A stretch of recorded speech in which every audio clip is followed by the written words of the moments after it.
Once upon a time, in a lively little town filled with colorful houses and bustling streets, there lived a boy named Oliver. Now, Oliver was not your ordinary boy. He was invisible. Not invisible in the way that a magician makes things disappear, but invisible in the sense that no one seemed to notice him. He could walk down the street, and people would pass by without a glance, as if he were just a whisper in the wind. This made Oliver feel lonely, but he had a big imagination and a heart full of dreams. Now, let's pause for a moment and explain some words that might be tricky. The first word is invisible. It means you cannot see something or someone. Imagine a ghost or a shadow, something that is there but can't be seen. Next, we have imagination. This is the ability to create ideas or pictures in your mind. It's what helps us dream and think of new things. And finally, lonely, which means feeling sad because you are alone or not with other people. Back to Oliver.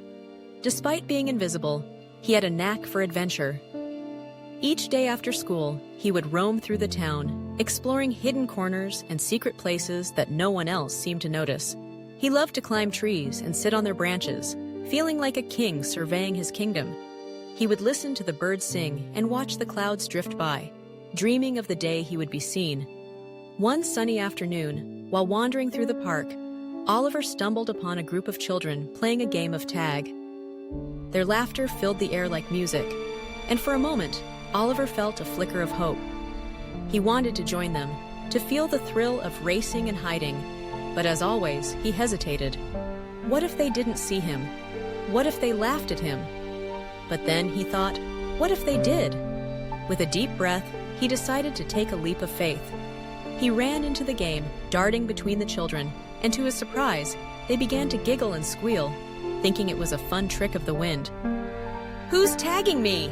one of the kids shouted, looking around in confusion. Oliver couldn't help but smile.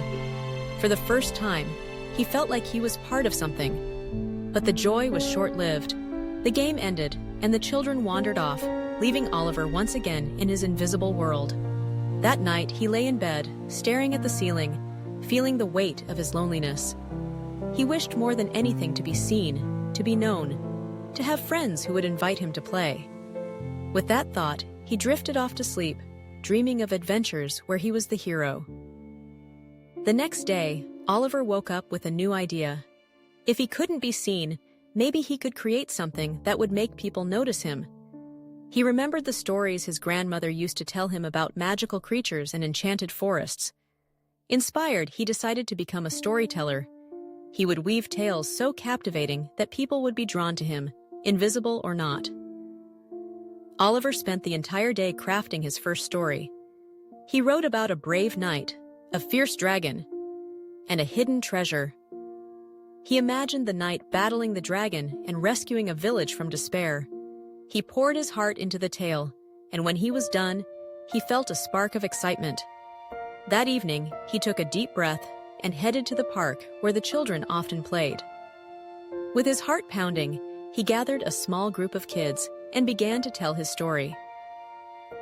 At first, they looked puzzled, glancing around to see where the voice was coming from. But as Oliver continued, their eyes widened with wonder. They leaned in closer, captivated by the adventure unfolding in their minds.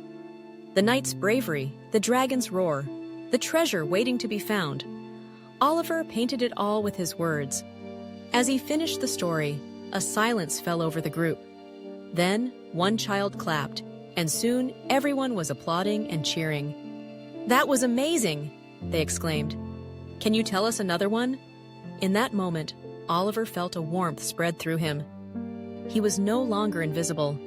He was a storyteller, a creator of worlds, and the children wanted to hear more. From that day on, Oliver became a regular at the park. Each week, he would gather the children and share new adventures, spinning tales of far-off lands and daring heroes. They would laugh, gasp, and cheer, and for the first time, Oliver felt a sense of belonging. He had found his place in the world, not by being seen, but by sharing the magic of his imagination. As the weeks turned into months, Oliver's stories spread beyond the park. Parents began to bring their children, and soon, The whole town was buzzing with excitement. People who had once walked past him without a glance now sought him out, eager to hear the latest tale. Oliver had transformed from the invisible boy into the beloved storyteller of the town. And so, dear friends, the moral of Oliver's adventure is simple, yet powerful. Sometimes, it's not about being seen. It's about sharing your light with the world. Your imagination can take you places you never dreamed of, and your stories can connect you with others in ways you never thought possible. If you enjoyed Oliver's journey and want to hear more stories, don't forget to subscribe to our channel. Like this video and share it with your friends so we can continue to explore the magic of storytelling together. Remember, everyone has a story to tell, and we can't wait to share more adventures with you.